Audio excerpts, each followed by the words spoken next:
Right to go.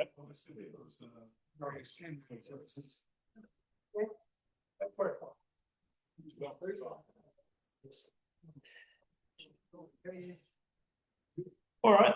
Welcome everyone to our first meeting of 2026. Hope you all had a good New Year and Christmas and all that sort of thing.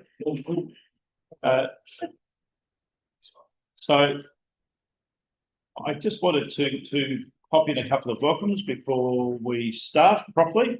Ben came to our meetings around the eTinder, but I never properly got to sort of say, this is Ben. Ben joined a couple of months ago. Did you want to say a little bit about, you having moved here and what your interest is in telescopes? Understand it? Yeah. Hi, nice to see you everyone here. I'm new to Australia. I just moved here since last March, so not 10 months ago. Yeah.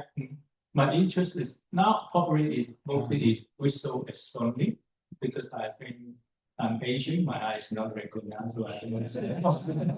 So rather than putting my time in astrophotography, I used to do astrophotography. But at this program, I want to be more time on visual work. Okay. And Ben's told me that you've got quite a large telescope, haven't you? I've got quite a bit of telescope because I've been in the interest for 30 years. Yeah. Keep on buying and cleaning.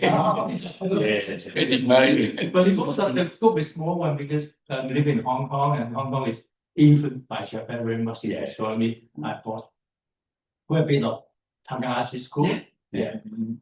Quite sometimes it's discontinued. The company already closed down. It's called Astro or myself. I don't know the brand in Japan. It is a Japanese brand. I got an SDM. Yep. Actually, SDM made by Peter Reed. He's my good friend. He made very good. Scope for what size is it? 20-inch. I already got small. It's still portable for me. I hope I can use this for make that before. I still have the string to put it on top of that. You'll have to get up to Heathcote with them. And I think Ben's building a 8-inch telescope, F4, I think. I've been working on a mirror. Get a great help from Rob. They teach me how to make a mirror. And now I'm still in the rock climbing stage. I hope I get in a year. So there's a few people here who've made mirrors. Some very experienced. So make sure you chat to people like Ken and Arthur and Barry.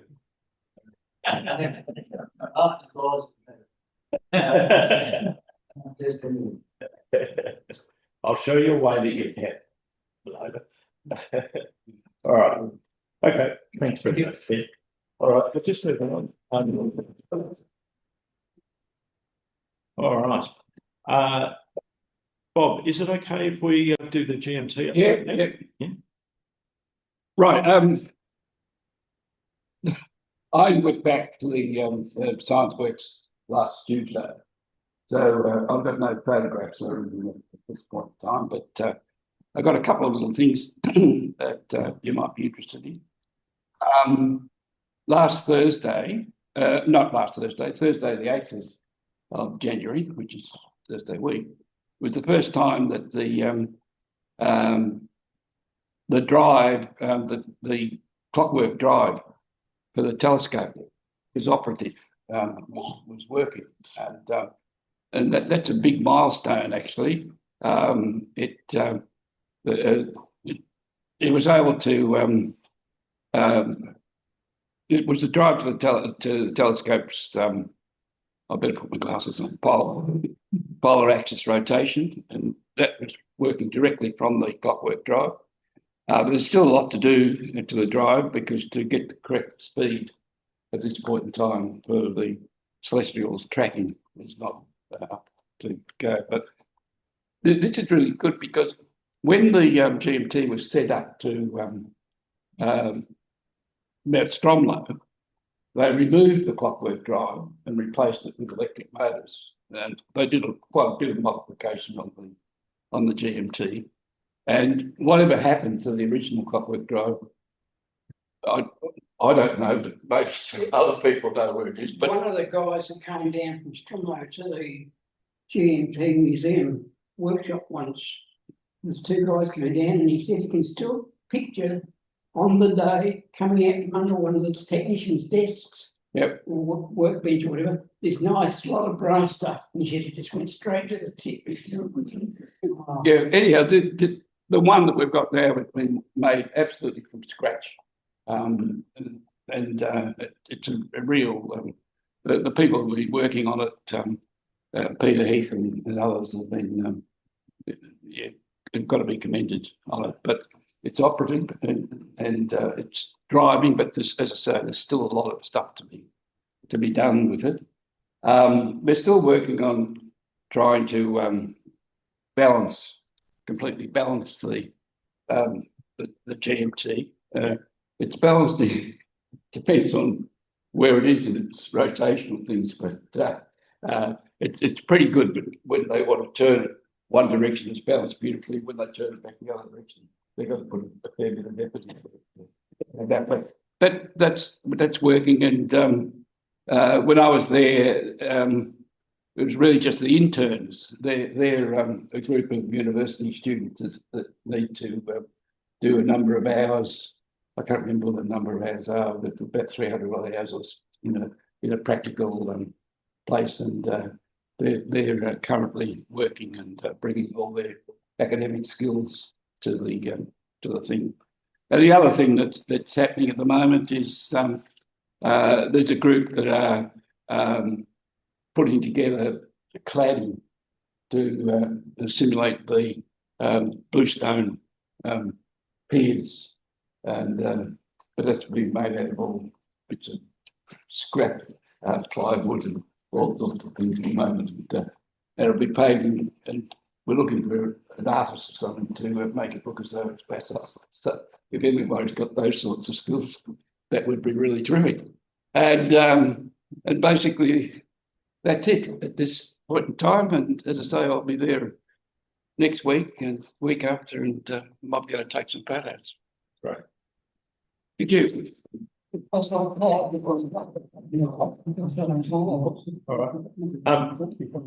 I just had a couple of basic. I just had a couple of basic housekeeping items I wanted to mention. One is that we've got some mirrors that have been offered to us by a chap in Tasmania from the CSIRO. I sent an email about these middle of last year, and his son, I think it is, or his nephew, is actually coming over to mainland and is going to bring them with him. So I'm going to meet him somewhere in February, and we'll have them. So that will give us an 8-inch optical flat.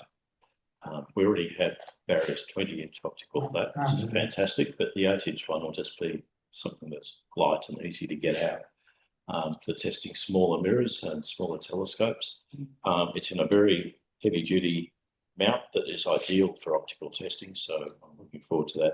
There's also a 12-inch mirror in a similar kind of mount.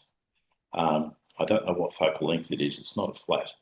But I'm hoping that my flat will fit inside that, and then we could actually use a 12-inch flat as well. So we'll have 3 optical flats available to us, which will be really handy for testing purposes in the future. Well, these things are in that cast iron sort of mounting. Yeah. Really solid. Really solid, and it spins on both centre axes, so that you can keep everything lined up properly. Yeah. So that'll be terrific. Yeah. So that was just to let you know that that's happening. So hopefully in a couple of months' time we'll have those available to us. The other thing is that the Messier Star Party clashes with this meeting in March. I would really like us to have a display at the Messier Star Party, something where we perhaps show one of these off that's complete, and show off some other things that we've built. you know, if Paul's going, your dog, or an equatorial platform and an all sky camera, you know, an e-finder, have all those things on display, and one or two people who are around to answer questions. I've also asked if I can speak to the crowd for about 5 minutes just about what we do with instrument making. I just think that would be a good way of raising our profile, and hopefully attracting a few more people to the group. But that sort of begs the question as to what we do on that Saturday. Would people still want to have some kind of a get together despite the messier start party, or are you happy to cancel the meeting? Yeah. An option Yep. might be bring the meeting forward a week. Oh, yeah. So you could have your meeting, and for those that want to go to the messy start party a week later, Yep. assuming the weather was good and all that. Yep. Yep. We can get both. Yeah, that's a possibility. So it's You just want in case. Sorry? You won't clash with other meetings. That I No, don't it's know. probably, no. No, I think we're the only Saturday. People be interested in doing that. Yeah. That's good. All right. Okay. Well, let's. So I'll change the room booking to the week before. Okay. All right. That's good. Thank you, Vince. That's a good solution. All right. Now, the other thing I wanted to mention is grits and polishing powder and so on, and some blanks. Because we're pretty tight for room for storage over there, I've moved most of the grits and polishing stuff to my home, where they're sitting in my daughter's old wardrobe on shelves. But it just means that if you need grits, you need powders, you need anything to do with building making a new mirror, it'd be great if you could email me before the meeting, and I'll get together whatever it is you need to bring it. It's not like in the past where I can go and grab it easily for you. All right. So Just to be rouge on the face. sorry? There's going to be some rouge on the face. Yeah, that's right. I've got black rouge at home. It's terrible. Could I back up to the GMT for a Yes. second? Yeah. Just quickly, because the GMT, Frank Marion made us aware of, you know, these first day cover type stuff, Yes. and I thought it was absolutely fantastic. Yeah. I went and bought one of the stamp one. I couldn't get one of the coin one, but I'm going to pass this around. Please don't take the stamps out and lick them. But it's sort of, and then just to show, Yeah. when I think this is a fantastic advertise. I always thought the GMT needed a bit more of this. So there's Yeah. now a stamp for the GMT. And I think this photo, and it talks about Melbourne Observatory, which is adjacent to the Botanic Gardens and everything. It's quite, so I'll pass it around. Yeah, that's- the medallion. I don't know how you. There's a medallion like that, and the medallion comes on a card with one of the stamps that's in here, and that's like $35. $35. This is like $10, and there's like $11 worth of stamps in there almost. I don't quite know. Anyway, so I thought I probably got it up the wrong way, but the telescope doesn't sit like that. Anyway, I thought that was fantastic. I was really excited to hear about that. Online. Perhaps we can send the email and put the link. Because Frank sent it to the group, I think. Is that Yeah. right? He He did, so you should have seen it, but just recent. anyway, I thought that was absolutely fantastic. I should have brought it up with the GMT bit, but I thought it's all right now. I bought it from, I went to had to go to Doncaster Shopping Town to get it, and I actually managed to find my car afterwards. So I think that choice. You've got to go to one of the biggest post offices, but I just looked up one of the post offices and got it online. And just, so I was just thinking of something to talk to us. And it was all done. So, well, they take 2 days, but it's only going to have a post office. It's going to deliver. So that was the easiest way to try to find your way to some of the bigger, the local post office. I don't think they have. And the medallion, where did you get that? It's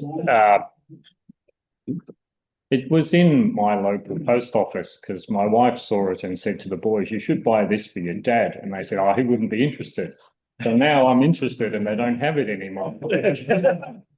So anyway, because I brought that home, and my wife just goes, I told the boys they should go and buy that for her birthday, which was a couple of weeks ago, or whatever. So she'd seen it in a local post office. Anyway, you can hunt around and see what you can do. Sorry, Rob. That's okay. And sorry, we were talking, I'm going to jump back a bit too. We were talking about the having the meeting the week before the Messier. I can't make it that day. I've just remembered. Well, possibly can't. It's weather dependent. My family have asked if we can go to Heathcote. We can all go on that weekend. So, so that They can do it by Zoom from there. well, I'm just thinking that somebody else put their hand to take that meeting. That's all. Yeah. I'm not in the country, Rod. Sorry. I won't be here either. I'm not in Australia. So, There is an yeah, option. I can do it by Yeah. Zoom. Week up. Oh, the week after. It's not as comfortable because I've got class the night before, what's fine. But I can, Tuesday. Well, We can run, we can have it here, that okay. better on that All right. week after. Okay. Let's do that then. Yeah. That sounds. The other, I don't know whether this makes sense, but Yeah. sometimes you integrate a bit with club. Yeah. So that's always another way of, Yeah. you could almost jump into the other room for a bit or something. I don't know, not sure. Anyway, but Yeah. I do it on a Friday night, man. yeah, so if we don't have one of the major, then we can sort of suggest an issue of making people join club one night as a sort of substitute. That's, I mean, just as them down the track, but you can delay it a week. Yeah. I can be here. So I don't know, there's a few options there that How many people would prefer to do it on the Friday night and just do it as part of club night? I've got one. Okay, we'll do it the following week. All right. Okay. You mean after the normal? Yeah, after the Messier. Whenever you decide on this, just send us an email so we know We will. what we're doing. Do well. Okay, I want to talk to you a bit about flex rockers. So if I can have people not chatting in the background, that would be great. So I suppose this is an incomplete telescope, as you can see, it's 14-inch f2.9. And the mount's just kind of bit different to what you normally see. I'll catch up. yeah, thank you, Rob.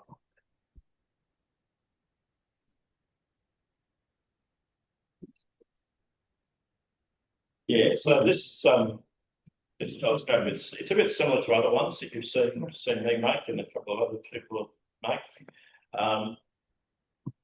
The optical terrain is, just a standard. It's got the wire spot that I like to use. Got a 6.6 mirror cell on the bottom. But what is different is the way it's mounted, and I'll just try and explain it to you.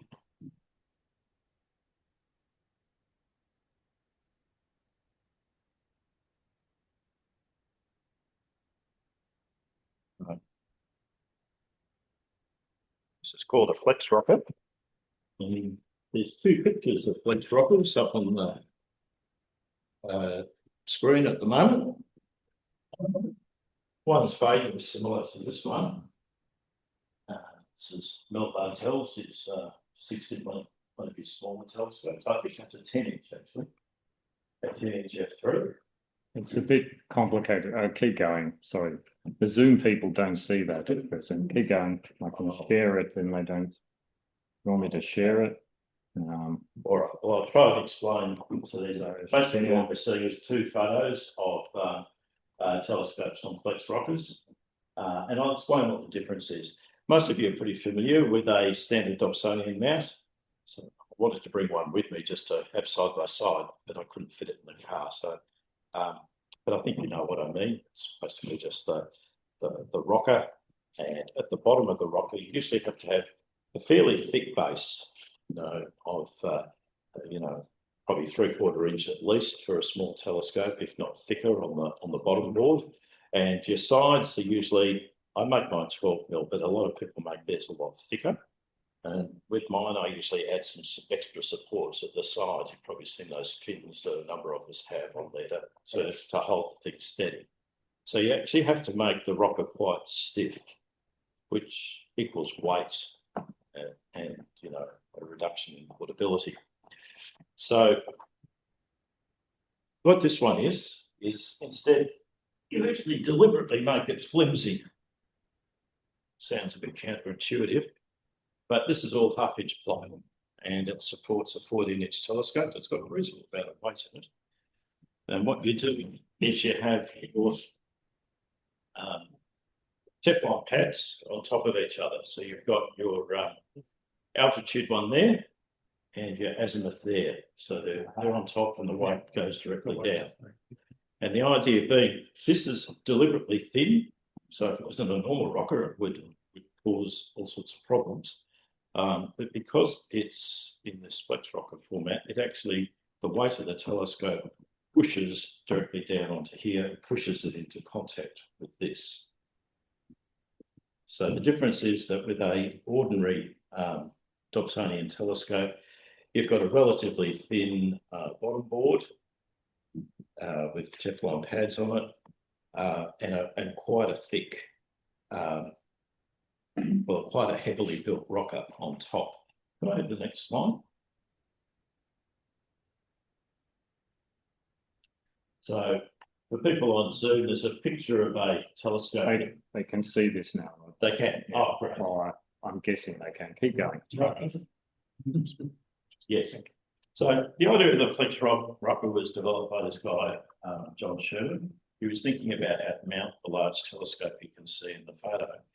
And he went to a star party and he saw a whole lot of Dobsonians blown over by a heavy gust of wind. And he was trying to work out why that happened, and thought about it. Thought, well, the reason being is because the rocker is actually kind of heavier towards the top and lighter at the bottom. So a whole lot of winds bang, you know, and particularly with these large ones, you know, you can see that they're really very susceptible to that. So he was thinking about ways to mitigate that kind of risk. So what he did, and this is kind of an older form of a flex rocker, he created this heavy ring sort of base at the bottom, and he put the pads in the four corners like I showed you here. Next. And here's a couple of other examples.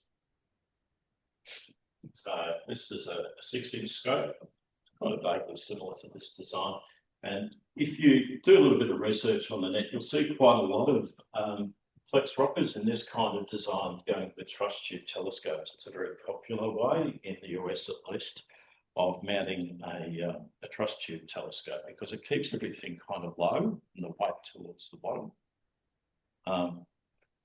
So I like it because it just keeps everything light. I mean, this is nothing. I can, you know, I can carry the whole thing in 2 hands without any problem.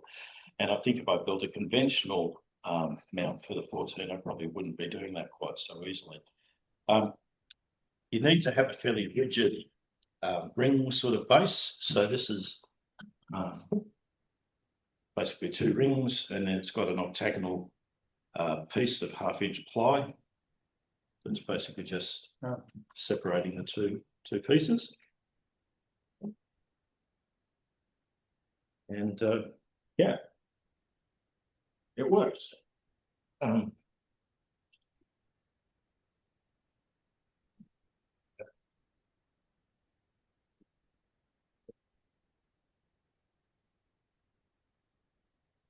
Next slide, please. So probably worth sort of saying a few pros and cons. My 12-inch, which some people have seen, is currently in a conventional dog form. It's in a big wooden circular tube with a very tall rocker base. That's how it used to look, that blue one there, which is a flex rocker. See, hefty ring.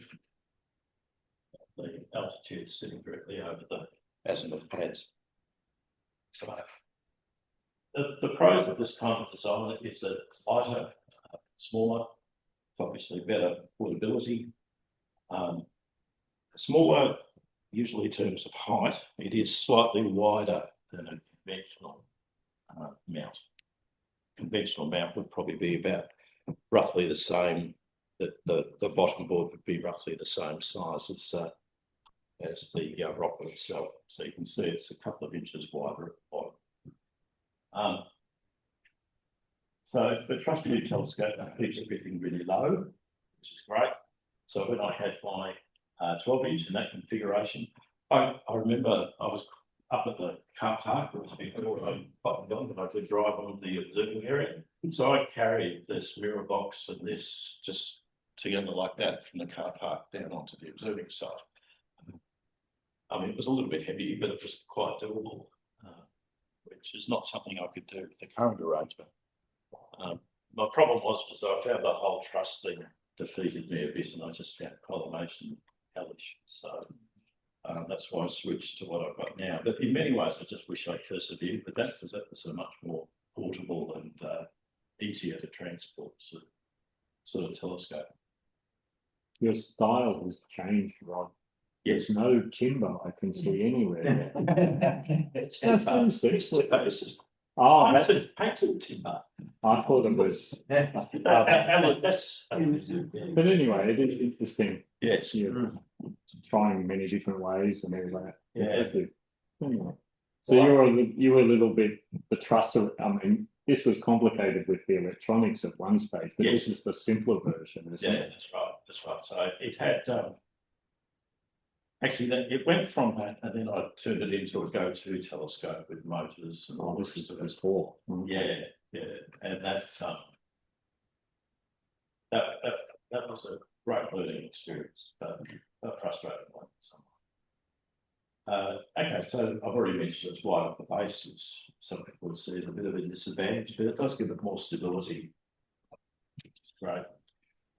So the laminate space up, obviously, and I've had this sitting in my lounge room for a few months, and just with that, it had attracted a reasonable amount of dust, and I noticed this morning that it was running a little bit rough. So you always have to have a rag with you or something to give it a good clean before you set up. Yeah. If people want, we've got a 10-inch downstairs, a dolly. I can bring the base up and you can compare the weight of that Oh, to the weight of the 10-inch stock. Okay. Right. Yeah, maybe you have a coffee, that'd be great. Yeah. Right. The corner facings, Yes. did you do that to keep it so they didn't stick out? Yes. So it keeps it within the circle? Yeah. Or does it add extra? I thought it looked good. Yeah, I'm with you on that. Yeah. I mean, I saw Mel's before, based on his. He has a hexagonal one, and his comes to a point. And I thought, well, a point looks a bit silly with an octagon, so I thought, well, I'll just match the octagonal shape. It keeps it a little bit compact. That's my reasonable justification. But I just thought it looked interesting. Yeah. I guess the other slight disadvantage that it's an advantage and disadvantage. You really do need relatively big altitude bearings for this to work well. So you can see on that 12-inch there, the altitude bearings are very large, and even on this 14, they're quite big. So because if you have smaller ones, then you've got the whole thing becomes quite narrow, and it's got a tip. Next one. All right. I thought this might be just worth mentioning. This is another variation of the Flex rocket. Mel Bartel's developed this thing called a trilateral mount, and I think part of what he was trying to do with that was address the issue of the large bearings and then being a little bit hard to sort of get in and out of places when you've got a very large telescope. You've got these big sort of arcs that bump into walls and all that sort of stuff. So he got rid of the back part of the altitude bearing, and he put a fin down the middle, goes into that bearing block there, 10-watt bearing block, and then he's got half fins at the front here, which are sort of like half altitude bearings. You can see them here. And when the truss tubes are removed, they actually fold back to over the top of the mirror box. So it's quite compact. That's on his website. Yes. So it's very clever. it's a bit beyond me. Yeah. All right, I think that was the last slide. Is there one more? Yeah, no, that's the last slide.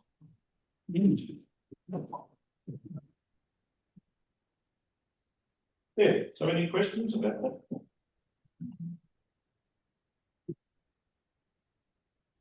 I'll let you get that on there, Rod. Yep. Rod, you've explained to me a couple of times before what Flex Rocker is and how it works, Yes. and I'd have to admit to have never understood. But I understand today, so thank you. I just sort of seeing it like that Yeah, as the real thing rather than a few sketches on a whiteboard and a few pictures. It really helps. So thank you, Rod. Thank That's you. right. I understand. And where's the e-binder go on that? It's already there. Oh, yeah. Ah, right. I thought that was the. Good, good. So it's built into the, I still like to have a optical. Yeah. Red lights. They're right on the standard setup, you've got the pads on the bottom and the formula surface on the top, but this is reversed. That's right. You have to make sure that it's clean. Yes, yes, and that's one of the disadvantages, but you've always got to carry a rag when you do a bit of clean before you start. It's in the lounge room, surely Kerry can do it better than everything else. Well, I'm blaming her for not dusting enough, that's the real problem, but anyway. Yeah, very good. All right. No worries. No more questions? Okay, let's have a chat about refractors. Well, this is where I was. Basically, this is Frank's tripod. And I thought probably just worth doing a bit of a comparison. Looks like yours is finished, Bob. Well, yeah, I haven't got the brass things off, but yeah, that'll open up. They'll be okay to open up. Yeah. Very fancy. I don't know how stable it is. All right. So probably just a quick history lesson. We started with this. Well, I'll call this the same. Yeah. It was very smart. Thank you. I pulled the thing apart so I could do that without getting all the paint on the wrong bits. There's a few things I really like about Paul's. And one is I love this section here that locks everything in place. It just sort of moves up and everything's all in one. And just it makes it incredibly stable. And, you know, this is what we do. So yeah, Bob's got a similar arrangement here. So it's all sort of in one, which I think is terrific. I think what we said when Paul first brought this was that it's terrific, but it's probably a little bit too heavy duty for a relatively small instrument like that one there. But I did ask Paul to bring it in because I think it's just worth having a look at it and thinking about some aspects of its design. Could I, something I like on Paul's, which is sort of involved. Do you mind if I? Yes, please. I quite like that. Often the middle bit is off. Functions that I like. Yeah, but I can pull them out and type all this. One element. I mean, this can be, but I like the idea of this. I mean, if these were just thumb screws, perhaps you wasn't in cat-with thumb screws, but I just like that. It just gets sort of bolted up here and screw just neatly goes in there and bolts it. So you don't end up getting the heat there without. I like the idea of it all being sort of together. It's not this. Yeah, my tripod is not this, but has a centerpiece and you leave it at home to get the heat there. So it's all sort of connected. I quite like that. So, well, I mean, here in Bob's, it's also integrated, so it's the same sort of thing. Mine's a bit of a folly, actually. Up. A bit of a folly. I think it's great. I think it looks fantastic. Yes.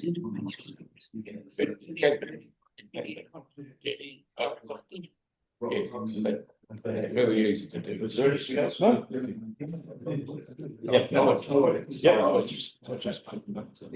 All right, so.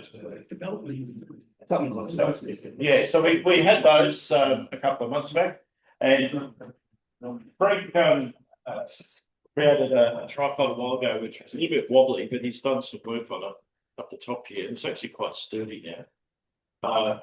He popped this in here because I was wondering whether it would be better to have some kind of a spreader in here that kind of kept this rigid, so if somebody come on this, it wasn't going to fall apart, you know. But it doesn't really add anything in terms of rigidity. It just, so probably just chains would do just as good a job. I'm kind of tempted to say we should probably go with something like this. It's relatively simple to build. What do other people think? If it does the job. Sorry? If it does the job. Yeah. It needs to be rigid. Yeah. Can't have floppy. No. Does this look rigid enough to you? Yeah. Yeah. Okay. Good. All right. I thought we might go with something like this. I made my own version of the mount that Paul did. I used a little template like this and a router table to cut the sides. And I actually printed the altitude bearings and put a little width on it so that they go on the outside of the Teflon bearing. So I don't know if that's a good idea or not, because I don't actually feel this has got quite enough friction. So I'm going to experiment with some different laminates just to see if I can get something that's a little bit stiffer. One thing with this one that I don't have in mind is you can adjust the length of the legs so you can level it. Yeah. Yes. But really, if you think about it, we're not going to be putting motor drives on this. So, you know, I'm taking photography with it. No. If it's a little bit out from not being level, it's not really going to matter that much. I don't think so. Okay. So I guess the question is are you happy with something like this, or do you feel like you want to change it? I want to put one of these in the one, but I want to. Yep. Don't be channel. Have a rigid enough, not too heavy. Yeah, to be in a car. Well, the tube itself is very light. Yes. The tripod is 6.9 kilos. Okay. Probably a bit heavy for a child, but I think anyhow. But I would probably build a box to put the tube in because Yes. members are going to be moving these things around.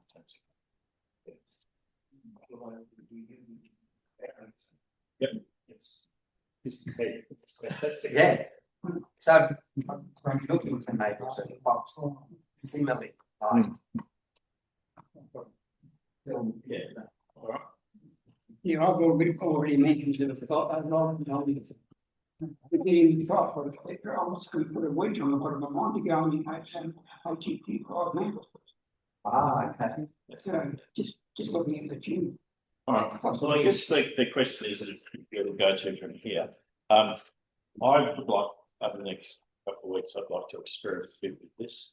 Still a little tempted to try out some discount idea because it does actually solve this problem quite well. So I might have a go at that. Okay. Yeah. But I thought even with that happening, we could probably get started next month if people were interested. And I thought maybe I could bring some ply sheets along and we could maybe make some tubes and view caps. This bit. So that's something we could start. So you would cut the sheets out here, or how would you? I've been tossing up whether I would do it at home because I'm more confident with my own equipment. Yes. It's pretty accurate Here. the stuff here. Sorry, it is. Yeah, pretty The accurate. saws. Yeah. Yeah.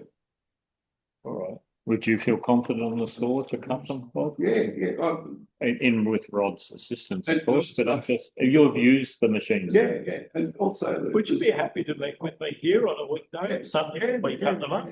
The saw itself, it's so particularly when you get your fingers anywhere near it stops. Yes, that's right. So Yeah. you got to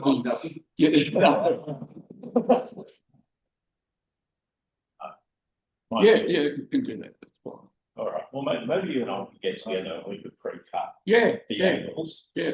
And then what we'll do is, we'll take them together and glue them up.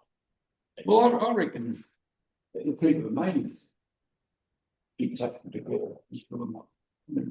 They should. Oh, yes, sorry, that's what I mean. Yeah. So we would just have a bundle of half a dozen, with pre-cut bits of wood.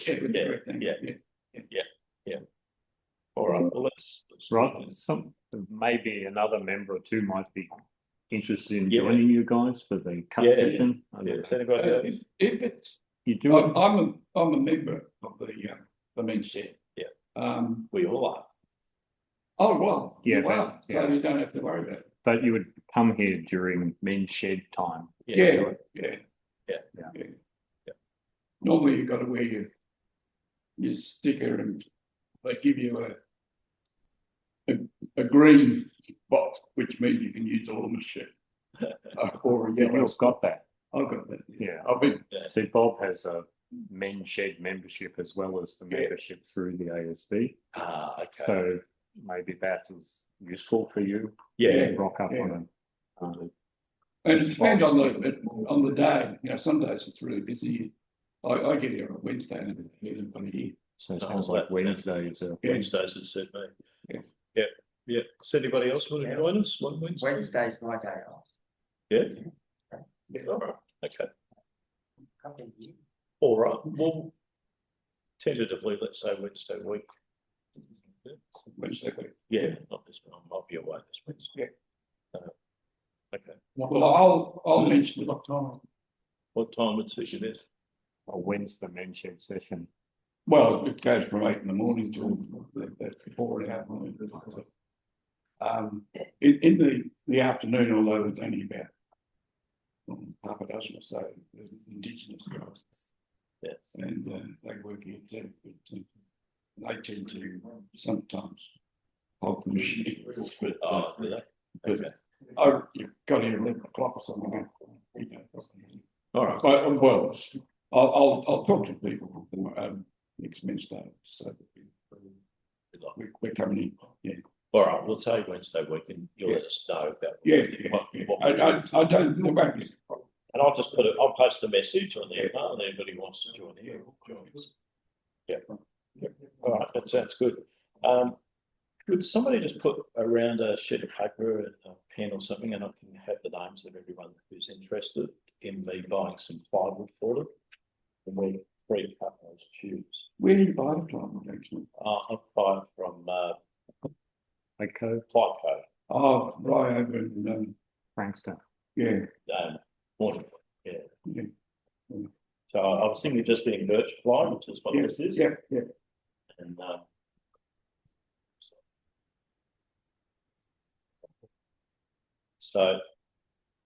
so that would be part of our next meeting. I was thinking maybe we have like a relatively short and fairly tight formal sessions for the meeting at the start, People start little. and then we'll have coffee and then go straight down the back and do some work on some tubes. Does that sound okay to everyone? I'll pass this around.